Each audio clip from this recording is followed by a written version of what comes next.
It's always a thrill to speak with a Beatle, generally regarded as the greatest rock and roll band in history. That's the privilege we have this morning. Pete Best was a Beatle back when the band was known as the Silver Beatles. He was the drummer when, along with Stu Sutcliffe, the Fab Four was still a band with 5 members, in fact. He was a Beatle when the band got their first record deal after tearing up the Hamburg and Liverpool club circuit. Pete played the drums on the first 27 songs that John Lennon and Paul McCartney wrote. There he is in the background, Pete Best. In person this time. Welcome back to the Bob Rivers Show. How are you, sir? I'm good. How are you? Very good. It's nice to meet you in person. Well, you know, face behind the voice, so to speak, isn't it? Yeah. And, you know, over some people as well. Over the years, read about you. And then last time when we talked, I don't want to redo the whole interview again, but the last time we talked about you, you were promoting your book, I think it was called Best of the Beatles. True Beginnings, yeah. Yeah, and that's still available, I'm assuming, at Amazon. Still available. Yeah, it's gone into softback as well now. And it was like, okay, we're going to talk to Pete Best. What kind of a guy is he going to be? Is he going to be like bitter? Is he going to be like, I could have been in the Beatles? Or is he going to be like a really reflective, thoughtful man who has some cool things to say? And that's what you were. Was I? Yeah, you were. Did I just catch you on a good day? I'll believe you. I'll believe you. Okay, good. Yeah. So, and so now you're out playing, doing what you love, playing music. Yeah, I mean, I've got a great band, which is, you know, we normally get over to America about 3 times a year. This time we've been very fortunate that we've gone into, you know, California. He sounds like a Beatle. Well, he sounds brilliant. He sounds just like a Beatle, though. Yeah. You know what I mean? Oh, yeah. Every time you do an impression of the Beatles, could be him. Just similar. Could try to do that voice right there. Yeah, that's good, that is. It's not bad. No, we've worked on it over these.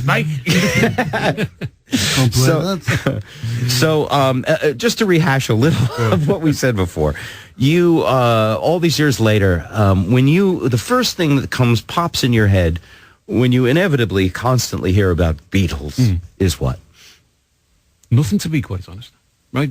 Because I think I made it quite clear last time, and anyone who I do an interview with, you know, yeah, it was great to be part of it, right? They were the biggest icons in the music industry, always will be, you know, and it was a privilege to, regardless of what happened, you know, be part of them for 2 years, knew them for 3, played with them for 2, right?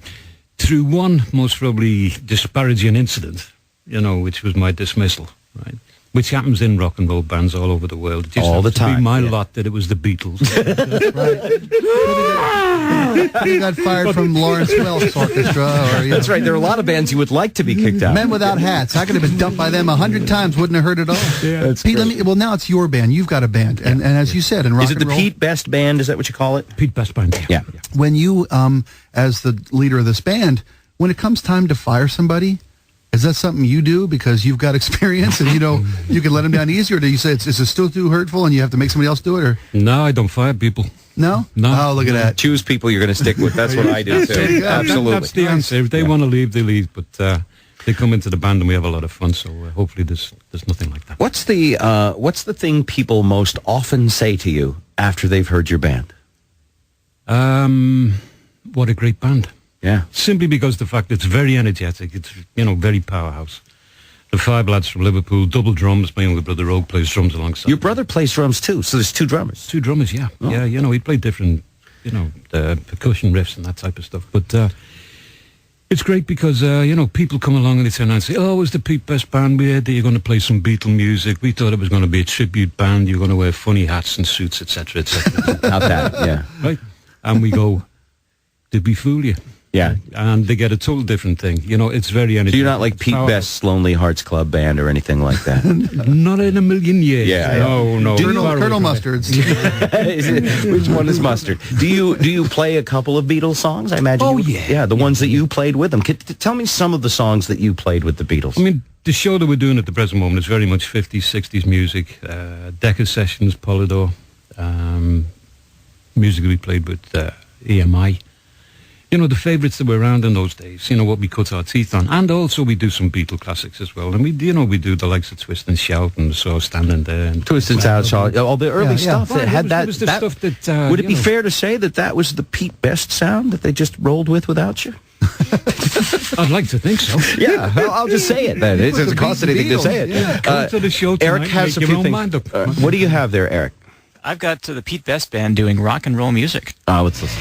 Wow, that's good. Is that 2 drums playing at once? Is that you and your brother, or is that Yeah, what a double drums. what a solid backbeat? It is. I mean, you that- can't lose it. That's what's captivating about the show. A lot of people come and they get hit by this wall of sound. Yeah. You know, and it, you know, there's. I mean, that was a concert we did nearly 20 years ago. That one. So Yeah. you're even better now. Yeah. You're taking the words out of my mouth.